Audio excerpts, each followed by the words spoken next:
Hello guys, my name is Yogita Sharma. मैं आपसे एक बात शेयर करने जा रही हूँ जो कि मेरे यूट्यूब पे, जैसे मैं कल वीडियोस वगैरह देखती हूँ, शॉर्ट्स वगैरह, तो दो पक्ष हैं, मतलब सोसाइटी में जो लड़ रहे हैं। एक तो है why do we man we are financially stable and we have everything, we can do everything, can go where I want to go and I don't want any boundaries. तो एक तो ये पक्ष है and I don't need any man.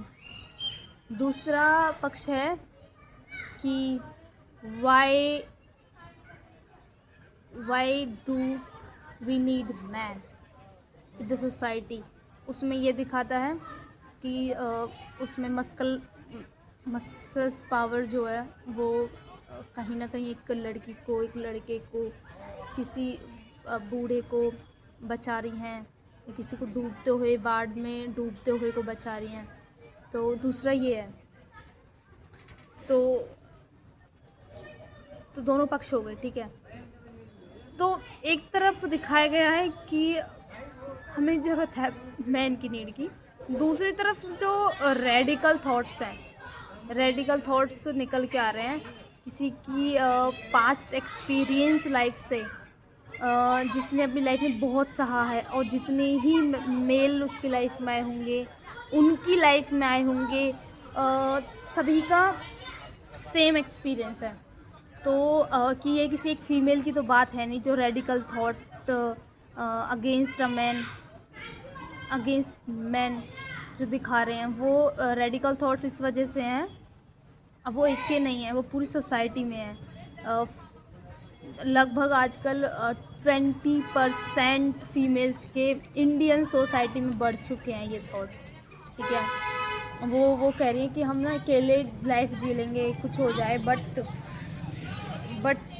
शादी नहीं करेंगे। उन्होंने ऐसी लाइफ में देखा है कि नहीं करना कुछ।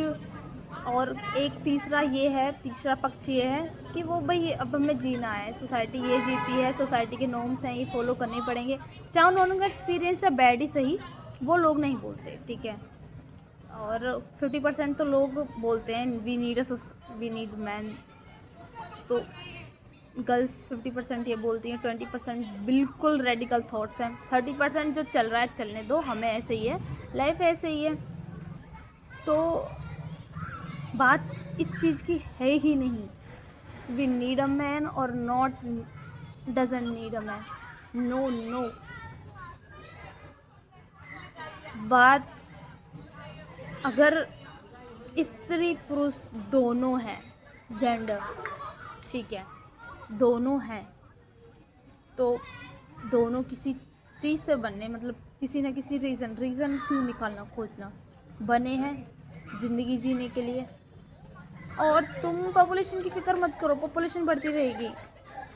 एक पक्ष 50% तो लोग शादी करेंगे ही करेंगे, बच्चे होंगे ही होंगे, ठीक है। तो इतनी सोचने वाली बात नहीं है। किसी का अगर पर्सनल ओपिनियन होता है कि मुझे शादी नहीं करनी,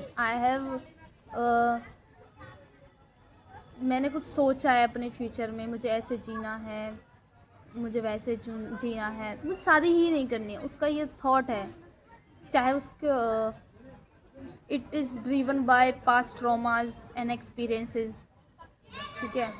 बट लेकिन कुछ इसलिए शादी नहीं करते हैं कि कोई सही पार्टनर नहीं मिल रहा है तो नहीं करेंगे, चाहे उनकी एज कभी किसी की 30 हो रही है, 32, 33, 35, कभी को 35, 36 की एज पे अच्छा पार्टनर मिलता है, अंडरस्टैंडिंग, मैच्योर। तो that is their personal opinion and we need to respect, ना कि उनके रेडिकल उनके थॉट्स को, उनके एक्सपीरियंसेस को, उनके पर्सनल ओपिनियंस को इन जनरल उन्हें डिमिस कर देना, डिस्ट्रॉय कर देना। No, your thoughts is very harmful for society. फिर इसका पॉपुलेशन कैसे बढ़ेगी, फिर वंशज कैसे बढ़ेंगे अगर सभी हम ऐसा सोचने लगे। भाई कुछ नहीं हो रहा, किसी की पर्सनल है, वो कैसे अपनी लाइफ को जीना चाह रहा है, वो पीसफुल जीना चाह रहा है, इतनी सी बात है, हम सब यहाँ जीने के लिए आए हैं, ठीक है। सोसाइटी चलती रहेगी, कुछ नहीं हो रहा इसका। तो हम पीस के लिए आए हैं, हम खुशियों से जीने के लिए आए हैं, एक दूसरे का सपोर्ट बनना चाहिए वी एज अ सोसाइटी, ना कि